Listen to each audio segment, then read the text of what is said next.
கதை தலைப்பு: அரண்மனையின் இரத்த சொந்தம். காலம்: 1732. இடம்: தென்னிந்தியாவின் பழங்கால சிவகிரி அரண்மனை.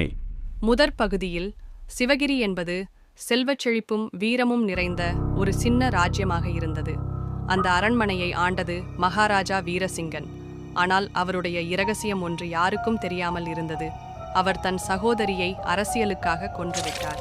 அந்த கொலை அரண்மனையின் கீழ் இருந்த பசுமை கிணற்றில் நிகழ்ந்தது.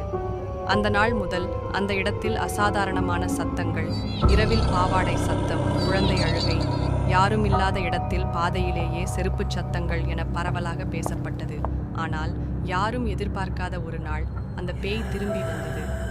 இரண்டாம் பகுதியில் 2023 சிவகிரி அரண்மனை பாரம்பரிய அருங்காட்சியகமாக மாறியது.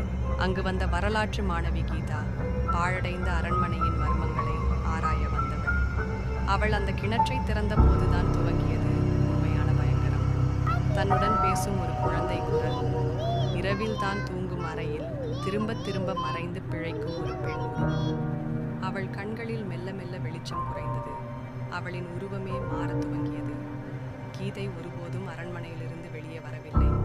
மூன்றாம் பகுதியில் அரண்மனைக்கு வந்த யூடியூப் மர்மவியல் குழு கீதாவின் காணாமற் போன வழியை பின்தொடர ஆரம்பித்தனர். அங்கு அவர்கள் தெரிந்து கொண்டனர், அந்த அரண்மனையில் ஒவ்வொரு நூற்றாண்டுக்கும் ஒருவரை அந்த பேய் பலி கொள்கிறது.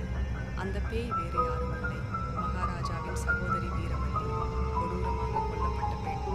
அவளுடைய ஆன்மா அந்த அரண்மனையை விட்டு புறப்படவில்லை. அவள் உணர்ந்தது, இந்த உலகத்தில் நியாயம் கிடைக்காமல் தன் உயிர் போனது. தன்னிடம் இழைக்கப்பட்ட துரோகத்திற்கு பழிவாங்க அவள் இன்னும் உயிரோடு போல் வசிக்கிறாள். இறுதியில் அரண்மனை இப்போது மூடப்பட்டுள்ளது.